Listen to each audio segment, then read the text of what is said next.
नमस्कार। Astro Rakesh family में आप सभी का स्वागत है। उम्मीद करते हैं सभी लोग ठीक होंगे। आज का जो वीडियो का टॉपिक है यानी जो हम चर्चा करेंगे, मेष लगन में बाधक ग्रह का फल जानेंगे।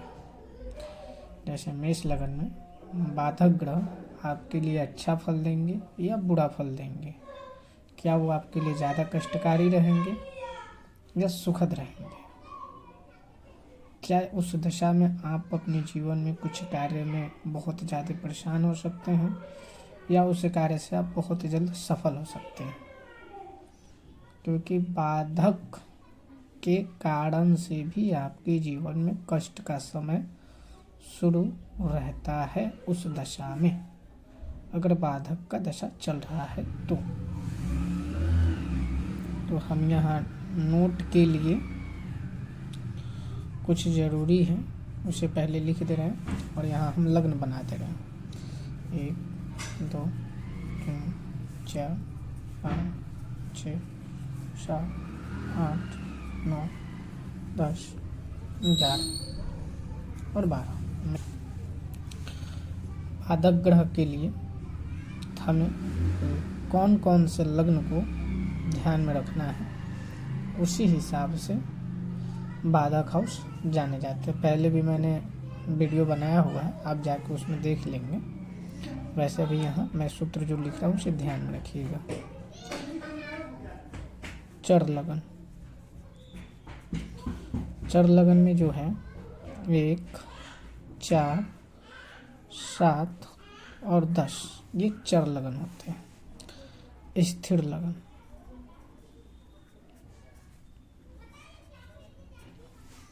स्थिर लगन में आएंगे 2, स्थिर लगन में जो आएंगे 2 5 8 11 और द्विस्वभाव में द्विस्वभाव जो लगन होगा उसमें आएंगे 3 6 9 12। तो 4 घर जो है चर लगन में आते हैं, 1 4 7 10। स्थिर लगन में 2 5 8 11, द्विस्वभाव में 3 6 9 12। तो हम एक एक लगन पे जो है वीडियो बना के आपको समझा देंगे, उसी से आप अपने लग्न के हिसाब से देख लीजिएगा। तो आज हम चर लगन पे चर्चा करेंगे, ठीक है। चर लगन में जो है 1 4 7 10, देखिए 1 नंबर लिखा हूँ। मेष लगन जो है बन रहा है। मेष लगन में जो है हम कुछ ग्रहों को भर देते हैं। तो चर लगन में हम कुछ ग्रहों को रख दिए हैं अपने अनुसार, वैसे आप अपने डिटेल्स के अनुसार देख लीजिएगा, ठीक है। तो चर लगन में कुछ ग्रहों को हमने रख दिया है। अब यहाँ हम बाधक ग्रह जो है जानेंगे कौन से हाउस बोले जाते हैं। चर लगन में जो है एकादश होंगे, एकादश यानी 11वां घर, इस हाउस को बाधक बोलेंगे। और स्थिर लगन में जो है 9वां भाव को बोलेंगे, जिसे हम 9 नंबर काउंट करेंगे। और द्विस्वभाव में 7वां घर यानी 7म, तो 7वां हाउस।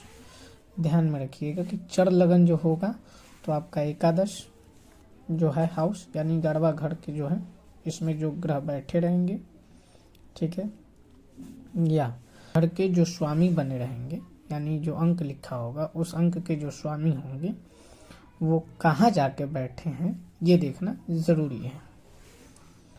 तो पहले हम यहाँ बाधक ग्रह लिख लेते हैं कि अपने कौन हुए।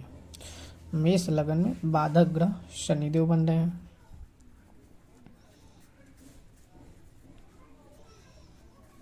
अब शनिदेव को हम ये देखेंगे कि कुंडली में कहाँ बैठे हैं। तो शनिदेव लग्न में ही आके बैठे हैं, वो भी नीच राशि में बैठे होंगे, ठीक। तो शनिदेव जब नीच राशि में आके बैठेंगे तो इस स्थिति में होगा कि इनके जीवन में संघर्ष बढ़ जाएगा। और संघर्ष क्यों बढ़ेगा? जब भी शनि का दशा होगा तो इन्हें कष्टकारी स्थिति झेलना पड़ेगा। वजह है कि लग्न के जो स्वामी बन रहे हैं मंगल, वो जाके छठे भाव में बैठे हैं, और छठे भाव में बैठे हैं तो अच्छी स्थिति में भी नहीं बैठे हैं। और छठा घर यहाँ ये मारक का काम कर रहा है, तो लग्न वैसे ही पूरी तरह से कमजोर हो गया, यहाँ दोष भी उपस्थित हो गया। तो इन्हें अपने जीवन में किसी भी चीज़ का अच्छा रिजल्ट और लाभ लेना होगा तो बहुत ज़्यादा कष्टकारी होगा। पहले तो खुद स्वास्थ्य में डिस्टर्बेंस रहेंगे, इनके ऊपर ब्लैक मैजिक का भी कुछ इफेक्ट पड़ सकता है।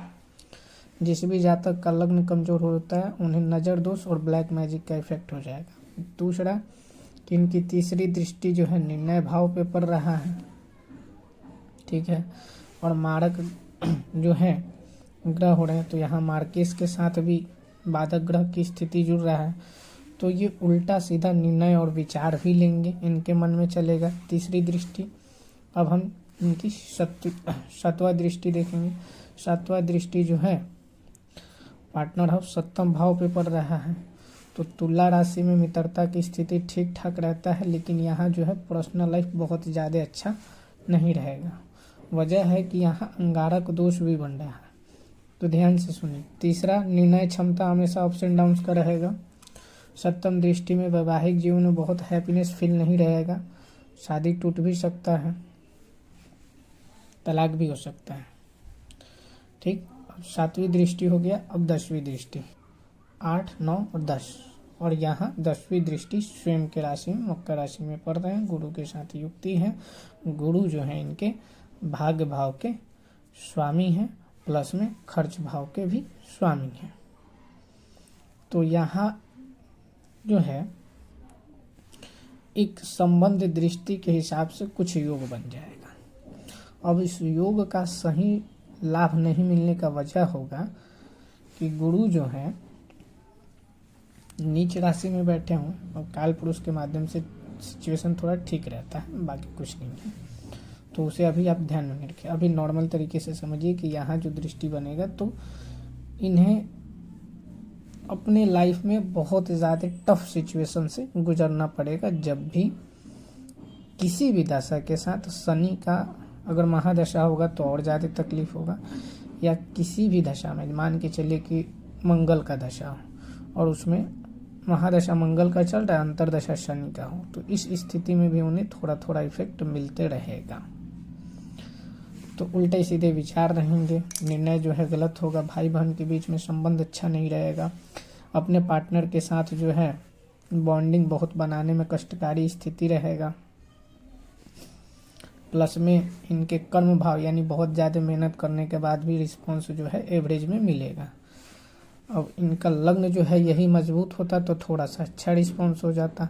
अब लग्न जो है इस घर में आके बैठता भाग्य भाव में, तो पॉजिटिव रिस्पॉन्स ये होता कि बहुत ज़्यादा ये परेशान नहीं होंगे अपने लाइफ में। कुछ डिसीजन या इनका जो भी एक इच्छा होता है ना व्यक्ति का, कि हम क्या सोचते हैं, इच्छा डिज़ायर, वो डिज़ायर उल्टा सीधा होने से बच जाएगा, क्योंकि यहाँ ये इच्छा भाव के स्वामी हैं और लाभ भाव।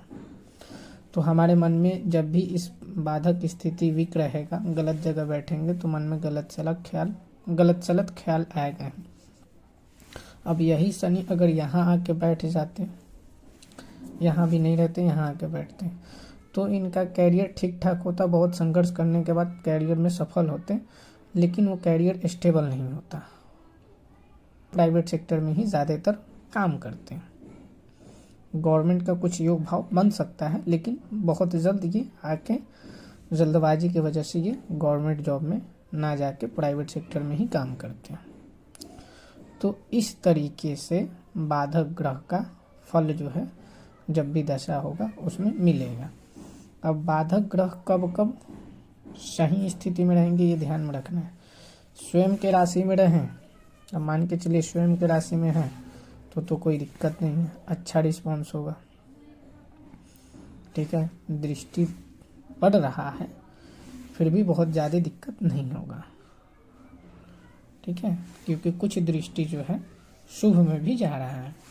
अब यहाँ है कि इनके लिए थोड़ा सा संतान में कष्टकारी इन फ्यूचर रहेगा, डिले होगा, ठीक, दृष्टि के हिसाब से।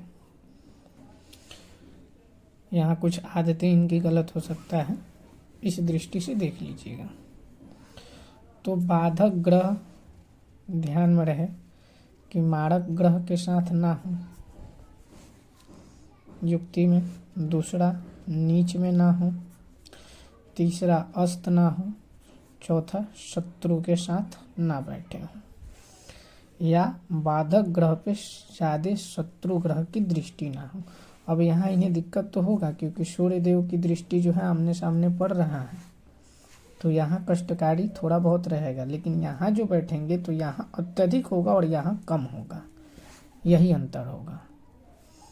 अपनी कुंडली में अगर देख लीजिए कि काफ़ी ज़्यादा कष्ट है तो अपने बाधक ग्रह को देखिए कि वो किस स्थिति में है, समझे, उस हिसाब से आप निर्णय लीजिए। अब यहाँ एक और भी सिचुएशन देखना है, जैसे कुछ क्षुद्र ग्रह, जैसे कि एक जातक का हमेशा देखिएगा कि बहुत नीचे स्तर का जो है ना उनका विचार होता है, बहुत उल्टे सीधे हरकतें, या वो अपने आदतों में इतना ज़्यादा लीन हो जाते हैं कि बाहर निकलने की कोशिश नहीं करते, यानी उसका आदी बन जाते हैं। तो ये होता है क्षुद्र ग्रहों के वजह से।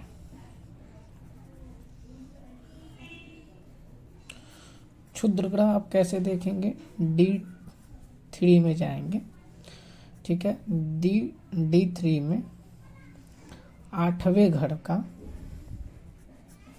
वहाँ जो भी स्वामी होंगे उन्हें हम देखेंगे।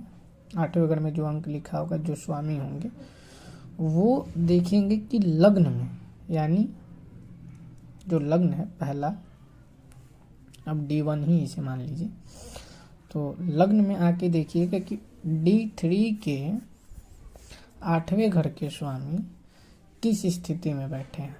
अब मान के चलिए कि D3 में मंगल वहाँ हो स्वयं के राशि में, और मंगल यहाँ भी स्वयं के राशि में हो, तो आपके लिए ठीक रहेगा, आपकी आदतें अच्छी होंगी, बहुत ज़्यादा दिक्कत नहीं होगी, एग्रेसिव होने का वो स्वभाव है, वो स्थिति रहेगा। तो यहाँ जो है मंगल अगर स्वयं राशि में बहुत अच्छा रहेगा। यही मंगल अगर अपने नीच राशि में चले जाते हैं, ठीक है, D3 में जाइएगा, और D3 में जाके सिर्फ इस बात को देखना है कि वो 8वें घर में किस स्थिति में बैठे हुए हैं,